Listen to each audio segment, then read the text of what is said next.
Chapter 7. Firearms and Suicide. Suicide accounts for the majority of firearm deaths in the United States and has for 3 decades.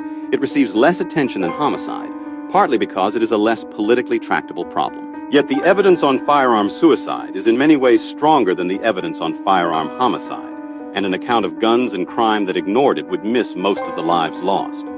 The numbers set the stage.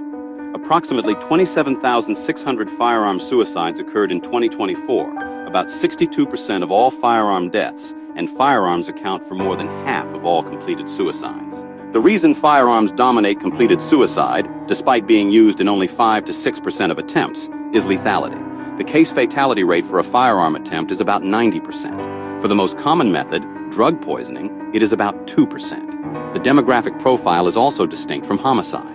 Firearm suicide victims are predominantly older, white, and rural, which means the two phenomena require different frameworks and different responses. That lethality differential is the foundation of means restriction theory.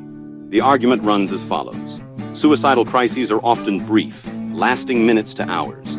Many people who survive an attempt do not go on to die by suicide, and substitution to other methods, when it occurs, is incomplete and frequently to less lethal methods. So reducing access to a highly lethal method during a crisis can prevent death without changing the underlying rate of ideation. The classic illustration is the United Kingdom's coal gas detoxification in the 1960s and 1970s, which reduced overall suicide because the displaced attempts were not fully replaced. Restrictions on analgesic package sizes and barriers on high bridges show the same pattern. Household access is central.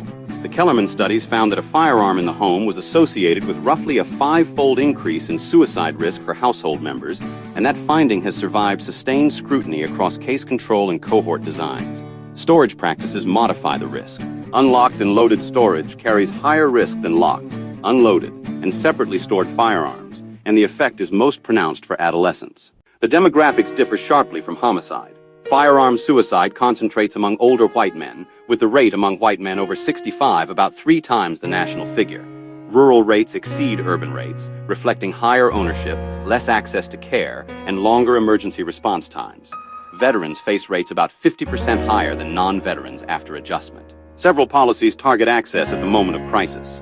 Waiting periods produce reductions in firearm suicide on the order of 6 to 10%, and RAND rates that evidence moderate. Child access prevention laws hold owners responsible for unsecured firearms accessed by minors, and the RAND synthesis rates the evidence supportive, its highest category, which only a handful of firearm policies reach. Extreme risk protection orders, first adopted in Connecticut in 1999, allow temporary removal of firearms from people at risk, with estimates that 1 suicide is averted for roughly every 10 to 20 orders issued.